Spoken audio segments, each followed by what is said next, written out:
longer.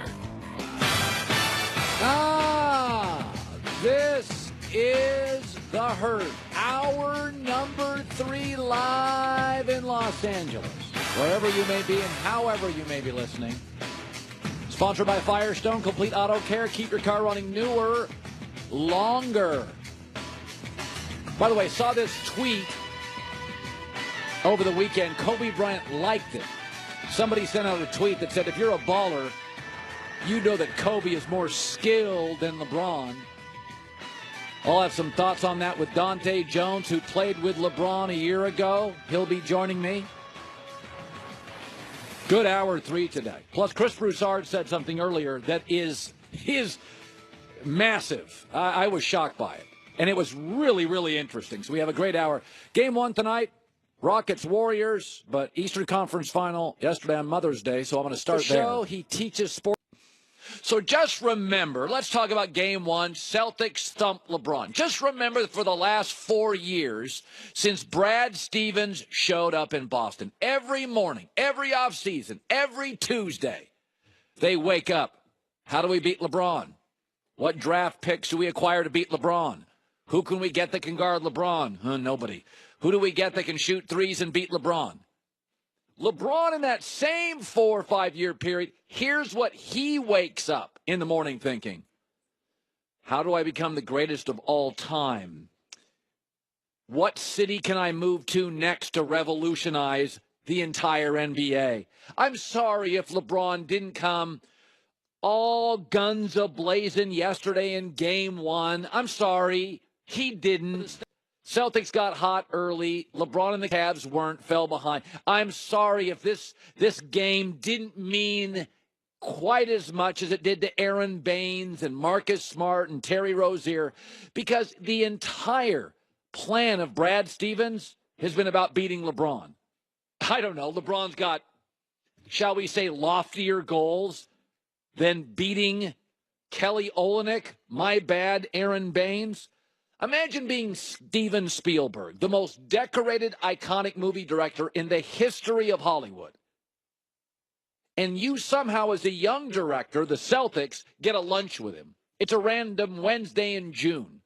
I'm sorry that when Spielberg drives to have lunch with you somewhere in Hollywood, he has to call his secretary and go, hey, what's his name again? And why am I having lunch? Oh, his cousin knows somebody in our office? Okay. And then Spielberg hangs up and gets on another call with James Cameron, a movie director, and Tom Hanks. I'm sorry, Spielberg has loftier goals. Now, that young director, he's like, okay, should I order tuna fish? Would that be right? Maybe I should order a piece of fish. What should I wear? Oh, my God, honey, I don't know. I've been thinking about this. I couldn't sleep. I'm having lunch with Steven Spielberg. That's the Celtics. Yeah, I'm sorry here that this game yesterday didn't mean as much to LeBron. LeBron owns Brad Stevens. He owns Boston. He owns Indiana. He owns Toronto. Jason Tatum's a very good player for the Boston Celtics. We have a picture of Jason Tatum as a little boy with LeBron James getting his autograph. Yes, getting his autograph. LeBron's offseason concerns are a dynasty, greatest of all time legacy. What stars can I connect with to change the galaxy of the NBA? Boston's offseason concerns. Can we find somebody that can guard LeBron? This was Marcus Morris after the game yesterday facing LeBron in the playoffs. I'm a competitor. You know, he's the best player, and, you know, I'm going to be able to tell my kids this one day. So, you know, it's exciting. I love the challenge, but like I said, man, it's a team effort. I'm going to tell my kids about this one day.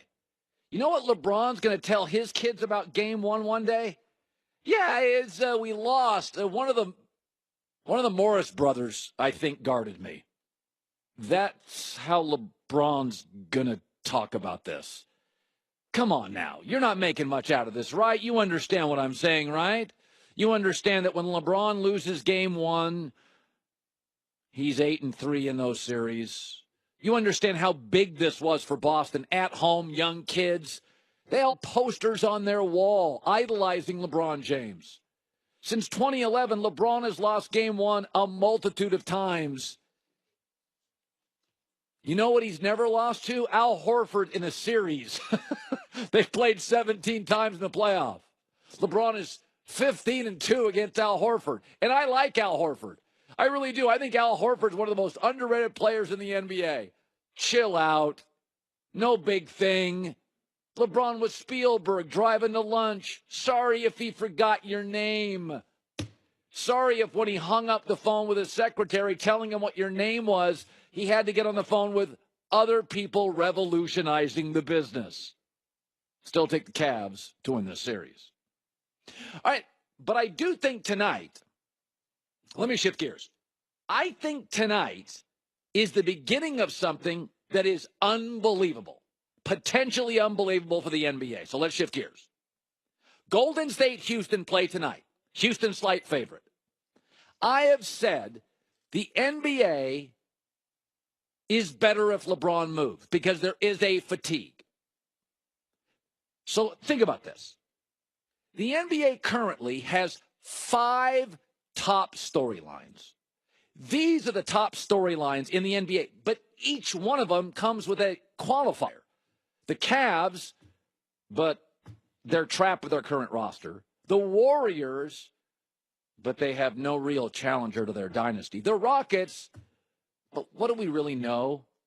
What do we really know about Houston? The Celtics, injury-riddled and no shot at a title. And the Sixers, who definitely need another high-end starter to compete. If the Rockets get pummeled tonight, and they get clobbered in this series in 5 games, LeBron finally has his opening. Remember, LeBron's gone where he's needed. He went to Miami. He came back to Cleveland. He wants to be needed.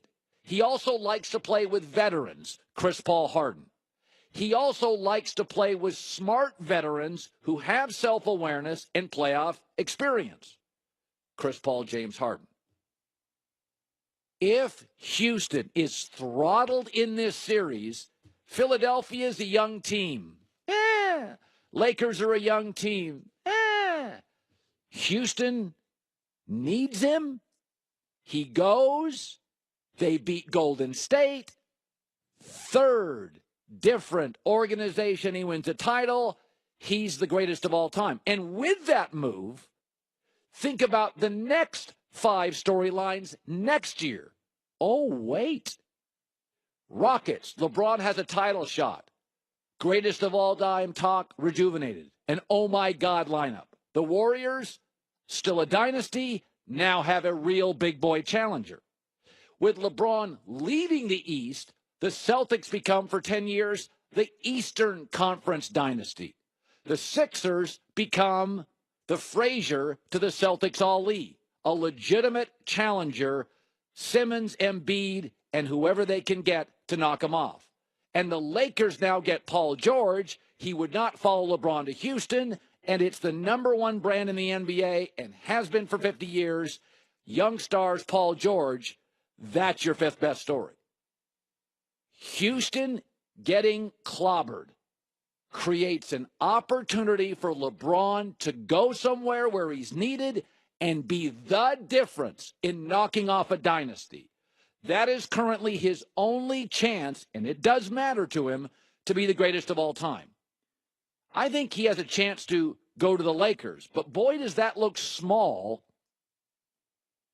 if he's playing in June and beating Golden State in the Western Conference Finals in Game 7. This would be good for the league. It would be good for LeBron, and it would make all the other options, San Antonio, Philly, Los Angeles, look very, very small in comparison. My prediction has been Cleveland will win the Boston series, but they're too flawed and too old and too average defensively to crush Boston, still like Cleveland. And my prediction has been Houston's a very good team. Golden State is an absolute dynasty. Dynasties, Michael Jordan and the Bulls, beat really, really good teams, even when they have the MVP, the Utah Jazz. And Dante Jones was part of that championship team in 2016 with LeBron James. Still a friend. Joins us now on a Monday in the Herd. A friend of LeBron is a friend of basketball. A friend of LeBron. Okay, you've been on LeBron teams, especially as he's aged as a player when they get housed. What